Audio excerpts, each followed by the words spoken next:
Berbicara mengenai sampah, memang seakan tidak pernah ada habisnya.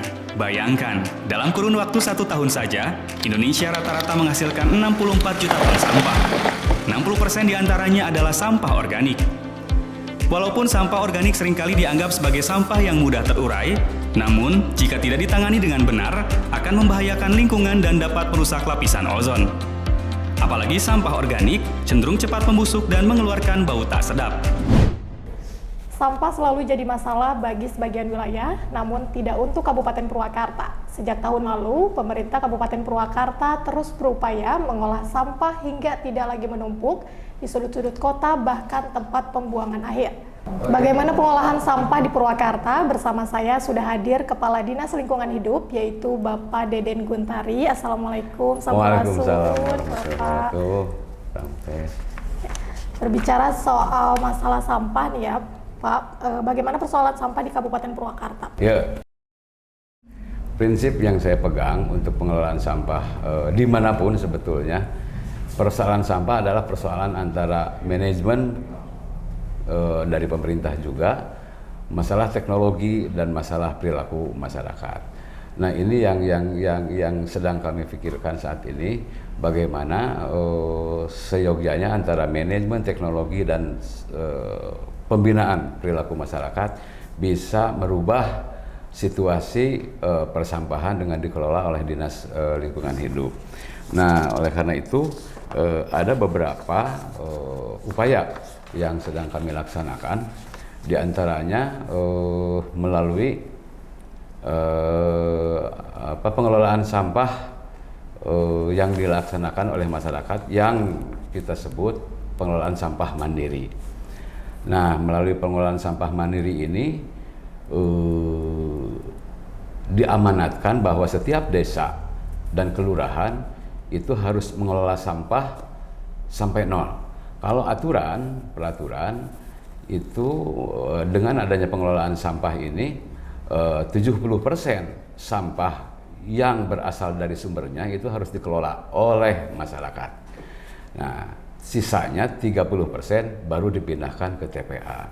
Dikelolanya seperti apa? Nah, kita sekarang alhamdulillah sudah ada kerjasama dengan pihak pusat dan provinsi melalui adanya bantuan bank sampah, bantuan TPS 3R yang sekarang sepertinya itu lebih difokuskan dulu untuk sementara ini untuk di kota. Karena kami ingin sampah di kota selesai terlebih dahulu. Nah, itu sisanya baru menjadi tugas lingkungan hidup yang rutin dilaksanakan setiap hari, baik itu mulai pengangkutan sampah dari TPS atau dari sumbernya, dan juga gerakan atau kegiatan kebersihan yang dilaksanakan secara rutin setiap hari yang menjadi tugas pokok kami. Untuk Purwakarta sendiri ada berapa TPA sih, Pak? Dan itu berapa volume sampah yang... Ya, untuk di Purwakarta TPA itu ada 2. Tapi kita fokusnya yang satu di Cikolotok. Yang satu di Cikolotok itu seluas lebih dari 9 hektar. Dan sekarang sepertinya mau ada pengembangan sebanyak 2 hektar, sebesar 2 hektar. Yang satu lagi di Tegalsari, Tegalwaru. Itu hanya 1 hektar, sepertinya hanya untuk wilayah Tegalwaru sampai ke Pleret. Nah, insya Allah tahun ini itu akan dibangunkan TPS terpadu yang memakai konsep RDF. Jadi semacam pengganti batu bara lah gitu, energi terbarukan gitu. Dan itu harus memuat kapasitas sampah sebanyak 30 ton. Insya Allah kalau tidak ada halangan, bulan Juli ini, antara Juli Agustus itu sudah mulai dilaksanakan pembangunannya. Itu terkait TPA yang diperluas, itu apakah tidak cukup menampung atau bagaimana? Untuk sementara ini kapasitasnya masih cukup. Ya, sampai 10 tahun masih kuat gitu. Tetapi tidak ada artinya kalau kita berpikir tentang perluasan. Nah, yang sedang kami pikirkan bagaimana tentang teknologi pengolahan sampah di sana. Nah, mudah-mudahan kita bisa menjalin kerjasama dengan pihak lain untuk pengelolaan sampah dengan menggunakan teknologi yang terbaru lah. Ya. Bagaimana strategi pemerintah untuk menekan produksi sampah? Kita akan bahas soal itu sesaat lagi, tetap di Bincang-Bincang.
Kembali lagi di Bincang-Bincang bersama saya Muti, masih dengan Kepala Dinas Lingkungan Hidup Bapak Deden Guntari.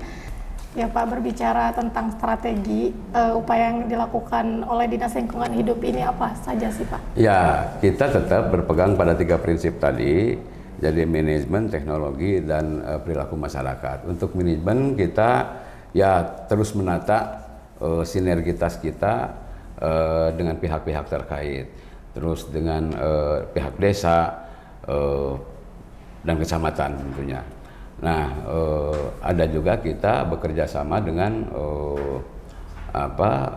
pusat atau provinsi dan juga pihak swasta. Gitu.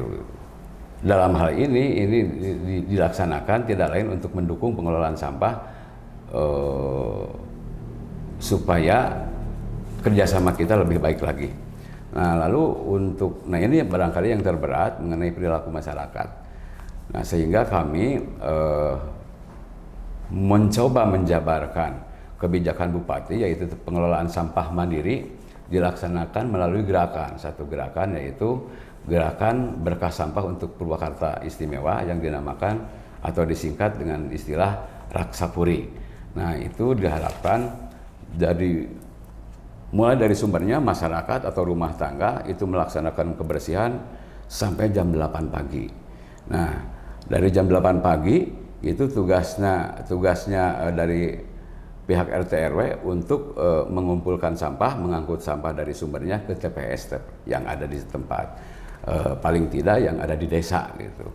Nah, setelah berkumpul di desa, dilakukan pemilahan sesuai dengan prinsip 3R. Nah, sisanya baru kita angkut.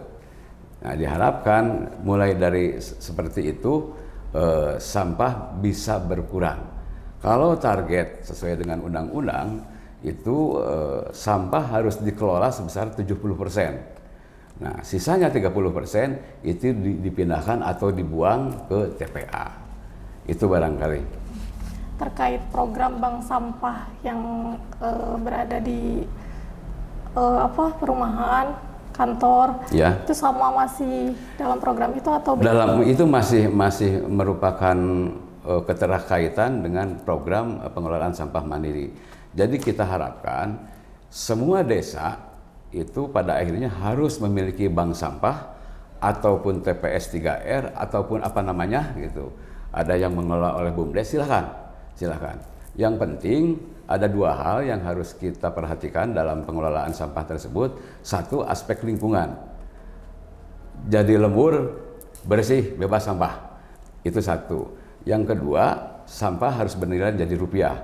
Yang asalnya sampah, tapi mempunyai nilai rupiah untuk kesejahteraan, paling tidak untuk pengelolanya setempat. Gitu. Dengan pola seperti itu diharapkan sampah bisa berkurang. Gitu, mulai saat ini. Dorongan sendiri dari dinas itu seperti apa untuk kelompok-kelompok yang memang seperti tadi BUMDes yang mengumpulkan? Ya, sementara ini kita fokus baru ke bank sampah dan TPS 3R. Nah, kita memberikan pembinaan untuk pengelolaan baik itu bank sampah ataupun TPS 3R gitu. Mengenai bagaimana caranya mengolah sampah gitu. Bagaimana caranya sampah bisa menghasilkan menjadi rupiah.